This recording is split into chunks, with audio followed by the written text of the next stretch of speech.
Hey folks, back with another video. Let's dive into what stories got my attention. Now, starting this video with the news that the Azeri military is using Israeli made drones in the continuing fight between Armenia and Azerbaijan. However, there has been an increase of cargo flights between Israel and Azerbaijan, which points to Israeli arms entering into Azerbaijan since these cargo flights have been going through military bases. While Israel has remained silent on the conflict. Now, personally, I urge the international community to pressure the two countries to pursue diplomatic path as a solution to this conflict. Moving on, the U.S. and Taiwan signed a deal to cooperate on infrastructure development in Southeast Asia and Latin America, aiming to further decouple from China and in the process reshape the global supply chain. Now, the deal was signed on Wednesday.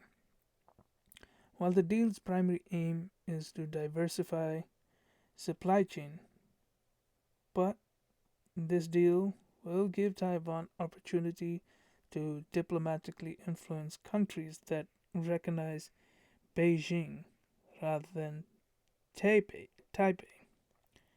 Now, I'm completely for more diplomatic and economic paths and method to counter the Communist Party in Beijing.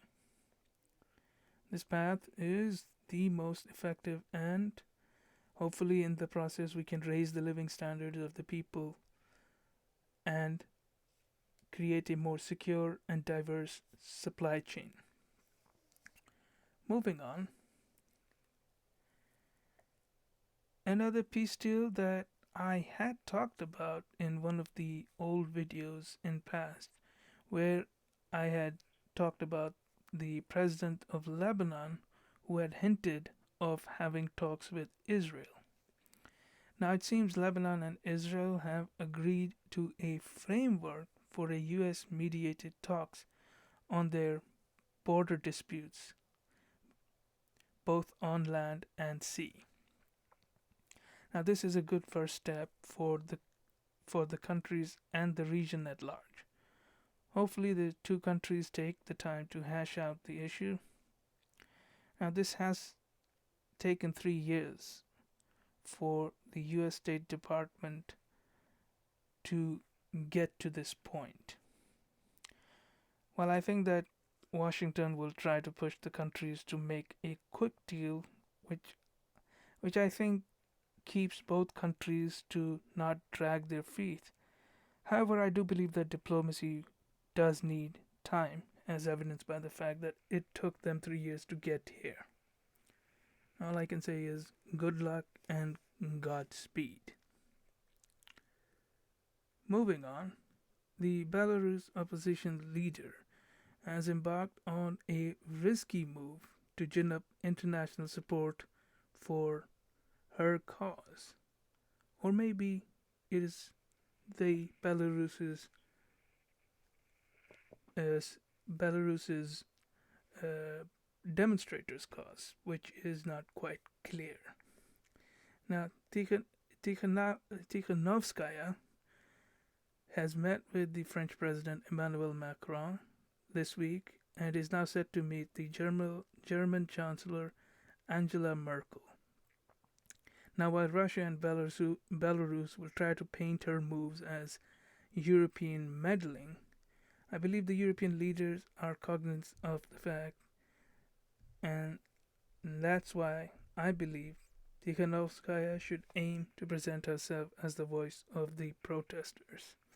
I think that the European countries should also aim to talk about the legitimate concerns of the protesters rather than the concerns of Tikhanovskaya's only. And finally,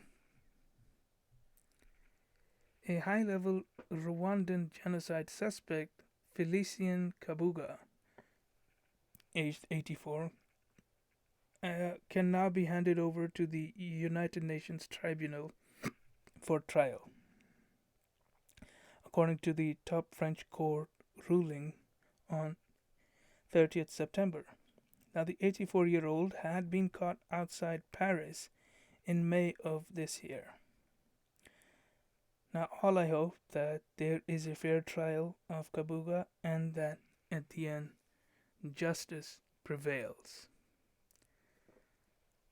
Well, that's it for this video. If you liked the video, then hit that like button and hit that subscribe button for future updates. Write in the comments your thoughts, criticisms, and anything I might have missed. And I will see you in the next video.